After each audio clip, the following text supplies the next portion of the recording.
Olwanhliziyo baluthinte emaqedeni waselafaqabala luthinte uPasaliya kwabasendiya isihlahla somdlebe singahlala yoni kuphela ngezezulu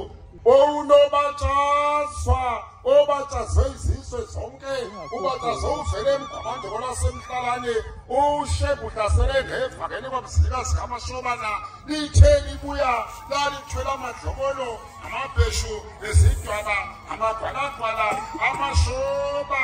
abefundisa abamhlophe nabansundu baliphika bathi shembelele ivangeli olushumayelayo walithathaphi wathatha incwadi yeTestamente base beyavuma bathi indaba zimnandi isephakameni unovuyo ovunywe izizwe zonke uvunywe uSolomoni kaDinizulu wavunywa uSobhuza kwelaseSwazini wavunywa uKing George kwelaseNgilani inkosi uNyazi lwezulu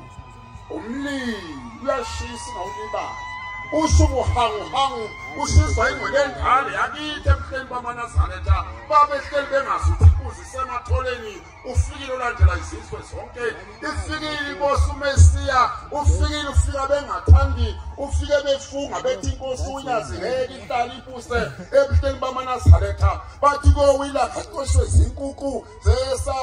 sabheka ayiwanga akavumanga uNkulunkulu ubuqili benziwa umshumayeli isibisi wabhala incwadi wakhothisa abaningi wathi incwadi yabhalwa inkosi uThingo sithi hawu bayababaza abantu ezweni nasethemba ezinhle bayababaza bathi sinjenje sasingenjena senziwa usibisi sasimethemba gijimani ngendlela zonke niyobikela abangakezwa lilukhuleza lwanyelela lusebuhleni bamaNazaretha simfanisa nomvelovele emafini umqalo waqala ukuphakama yena wembethe ubuhleni njengengubo wayekhona ekuqaleni umhlaba ungakabibikho kanye nolwandle wayehlala ekhathini enqolobaneni amagugu aseNazaretha inkuzi emdwayidwa ayihlabe zayihlangane yasethemba ezinhle ayivumi ukejokeni ayihlehli lapha kithi ebuhleni bamaNazaretha uncwadi ezaphusa phalala azivela kubameli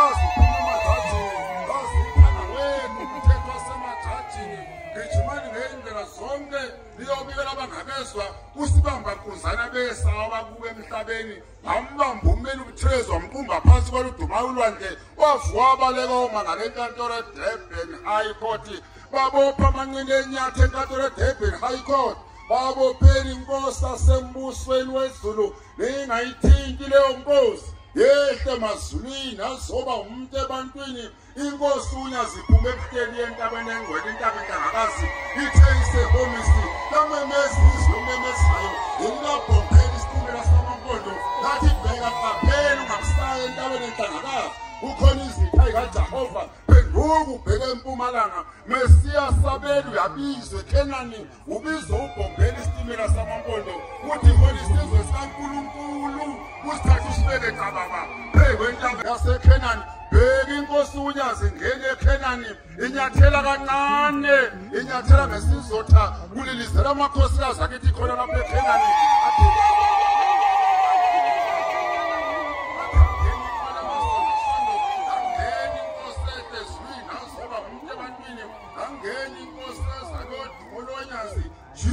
jikelele wonke umhlaba uthi 100% uNyazi izitha zoNyazi